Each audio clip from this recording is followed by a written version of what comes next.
Good morning. Our next guest has been very busy over the last several months getting the word out on where he stands on the most important issues. Yeah, former governor of Arkansas and presidential candidate Asa Hutchinson.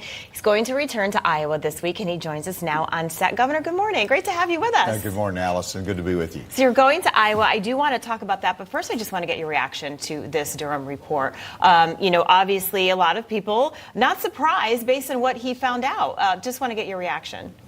Well, these are serious findings by the Durham report that Congress is going to pay attention to, but it also reflects the need to reform the FBI. There was wrongdoing in the investigation that led to bad conclusions and bad results. And you think about this in reference to a candidate for president, but how about the average American that runs into these same kinds of issues?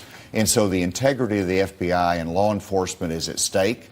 One thing, when I announced 3 weeks ago for President of the United States, I said we need to reform the FBI.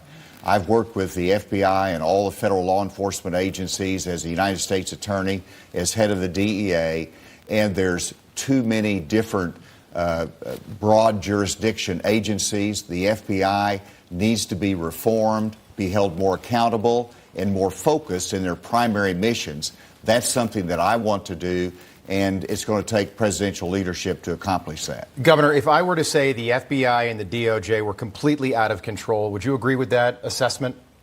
Well, under this administration, the DOJ has not been providing the proper oversight of the FBI. The Mar-a-Lago search is a good example of that. That was ill-advised, and that was a Department of Justice decision. The agents that are on the street are carrying out the orders. And so it's a leadership issue, and that has to change.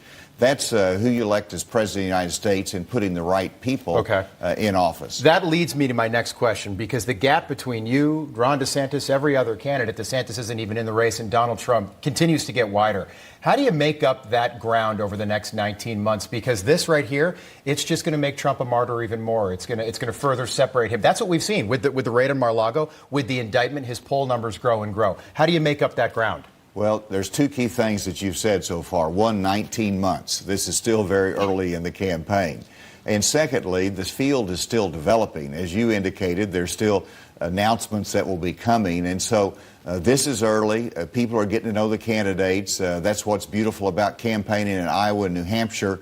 They actually get to know you one-on-one. You do the retail politics, and you put out your ideas. This is about the future. And so when they look at my experience, both in national security issues as governor that is led in a consistent conservative way, I feel like there's a really good path for me to win the nomination. Now, Governor, you're back in Iowa this week, so President Trump couldn't go because of tornadoes. DeSantis spent a few days there. What do you hope to accomplish in Iowa? It's such an important state. Well, you've got to get beyond Des Moines, and of course we're going to be going into the northeast part of the state. I'm going to go into about 4 or 5 different counties. This is a rural state. It's an agricultural state, but there's such incredible value. So I'm going to be going to small groups, large groups. I'm going to be talking to county committees and telling them my vision for America and how the Biden policies are wrong, from energy policy that's failed to the border security policy. Look at my experience in dealing with that. Fentanyl is crushing our communities and our families, and this is something that has to be addressed with somebody with law enforcement experience, somebody that understands what's happening in Mexico that we can change. Governor, I want to get to a couple more topics. We've only got a couple minutes left. Let's talk about the war in Ukraine. Can Ukraine win this war? The answer is yes. They obviously need to continue to have the support of our European friends, but also the United States of America. And it's critical that we have a strategy to win and not a stalemate. No one wants a prolonged war.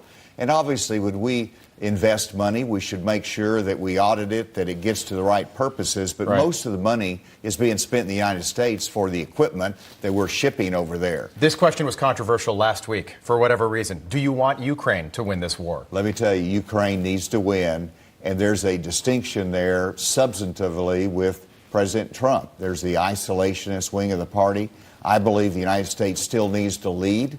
If we don't lead, China leads. And so let's step up. And Ukraine is the one that's fighting our battle, weakening Russia and we have to show strength there. Let's quickly talk about the debt. President is supposed to meet with lawmakers today.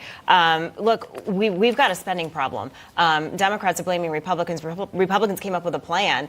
How do we get out of this? Do you even think that the president will agree on anything? Well, he should. President Biden should simply agree to have a framework for reducing the deficit and making progress on reducing federal spending. He's so far refused to do anything, and that's ridiculous. The Speaker has come up with a reasonable plan. If the President wants to do a counter plan, or if he just wants to do a framework, but one, we have to do the debt extension, but we have to also at the same time get a handle on excessive federal spending that's led to inflation, that's led to high interest rates and hurting our families. How concerned are you, Governor, about 30 seconds left, about Joe Biden and his mental abilities if he does run again, and if he wins again, he'd be almost 87? Well, I mean, I'm concerned about his leadership capability. In his first term, he has turned over policy to some left-leaning staff that has resulted in some of the misguided policies that we have today.